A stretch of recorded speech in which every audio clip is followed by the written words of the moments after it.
వీకే films movie reviews కి స్వాగతం సుస్వాగతం. స్టోరీ హాట్ గా ఉంటుంది, మ్యాటర్ క్లియర్ గా ఉంటుంది. ఇప్పుడు స్టోరీలోకి వెళ్దాం. ప్రిన్స్ మహేష్ బాబుని టార్గెట్ చేస్తూ దర్శకుడు తేజ చేసిన వివాదాస్పద కామెంట్స్ ఇప్పుడు టాలీవుడ్ లో సంచలనమైనవి. తేజ చేసిన వ్యాఖ్యలకు మహేష్ ఫ్యాన్సే కాదు, మహేష్ కూడా షాక్ తిన్నట్లు న్యూస్ వస్తున్నాయి. రేపో మాపో విడుదల కానున్న హోరాహోరీ సినిమాను ప్రమోట్ చేస్తూ తేజ రిపోర్టర్ అడిగిన ప్రశ్నకి ఈ విధంగా మహేష్ పై సంచలన కామెంట్స్ చేశాడు. ఆ రిపోర్ట్ అడిగిన క్వశ్చన్ ఏమిటంటే, ఈ మధ్య టాలీవుడ్ స్టార్స్ గ్రామాలను దత్త తీసుకునే కల్చర్ ను బాగా అనుకరిస్తున్నారు కదా, శ్రీమంతుడు సినిమా వచ్చిన తర్వాత ఎక్కువగా కనిపిస్తుంది అని అడిగాడు. అంతే, తేజ ఒక్కసారి ఫైర్ అయిపోయాడు. ఏమి వాళ్ళేదో సొంతగా దేశ సేవ చేద్దాం అని మాత్రం కాదు, ఈ పద్ధతి సమాజ సేవ కోసం కాదని, వారు పెద్ద మొత్తాల్లో కట్టవలసిన ఆదాయ పన్ను మినహాయింపు కోసం ఇటువంటి పనులు చేస్తుంటారని వ్యాఖ్యానించాడు. ఇంకా కార్పొరేట్ కంపెనీలకి ఇంత సమాజ సేవ చేస్తే ఇంత ట్యాక్స్ ఎగ్జంప్షన్ ఇస్తామని గవర్నమెంట్ చెప్తుంది కాబట్టి వీళ్ళు ట్యాక్స్ ఎగ్గొట్టడానికి ఇటువంటి గ్రామ దత్తత పథకాలు పెడుతున్నారు అని వివాదాస్పద వ్యాఖ్యల్ని చేశాడు. నిజంగా మహేష్ గ్రామాలను అభివృద్ధి చేయాలి అనుకుంటే అతడు నటించిన శ్రీమంతుడు సినిమా విజయం వరకు ఆగనక్కర్లేదు. ఎన్నో ఏళ్ల క్రితం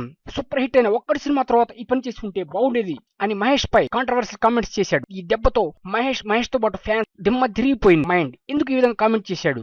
ఈ మధ్యన అసలే సినిమాలు హిట్ కాక ఫ్రస్ట్రేషన్ లో ఉన్న తేజ ఈ విధంగా కామెంట్ చేయటం ఇప్పుడు సంచలనమైంది. ఏదేమైనా దీనికి బదులుగా సినీ ఇండస్ట్రీ నుంచి ఎటువంటి సమాధానాలు వస్తాయి, మహేష్ బాబు ఫ్యాన్స్ ఏ విధంగా రెస్పాండ్ అవుతారనేది చూద్దాం. Is the latest bulletin. Next bulletin మళ్ళీ కలుద్దాం. కీప్ వాచింగ్, ప్లీజ్ సబ్స్క్రైబ్ మీ వీకే ఫిల్మ్స్.